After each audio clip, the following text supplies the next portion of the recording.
My eyelids are heavy, but I can't bring myself to close my eyes. It is not because I was staring at something beautiful. No, it was more of a look of complete horror. In front of me was the cold eyes of my wife. Not cold because of anger, or because of an emotion of disappointment. They were cold because there is no more life behind them. She lay there with an expression of shock, which I assume is probably the expression that is on my face, even though I still had some life present in mine. Not that life has much power in my eyes. No, life is fading out of me. It just faded a lot faster from her. The blood leaving my body is coming out at a slower rate. Part of me wishes to use my final moments in an attempt to continue living, to fight, to just reach the phone and call for help. I know it won't be of much use. Help will never get here in time. I am a goner. There is no stopping my eventual moving to the other side. And what would I really have to live for?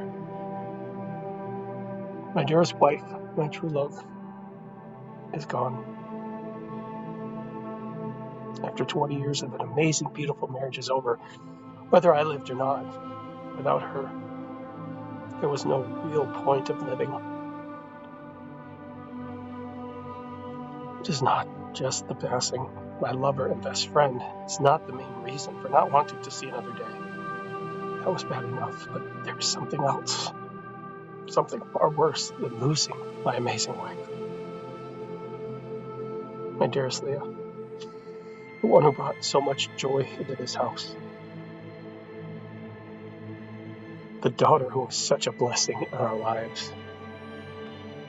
The daughter we loved with all our hearts and souls. The daughter that we tried so hard but ultimately failed. The little girl with pigtails grew up to be a wonderful young girl. That loving young girl who would ultimately kill us.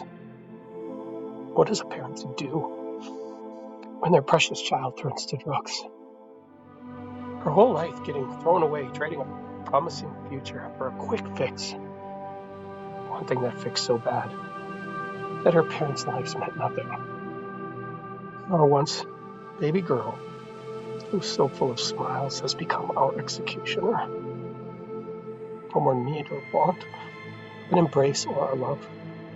Nothing more than hate for what we stood in the way of her next time. So I'd rather lay here and die than be a witness to what comes next for her. Though I would die from her hand, I still loved her. I cannot live knowing that this one action will put the final nail in her coffin. I'd rather slip into my eternal rest than have to witness that.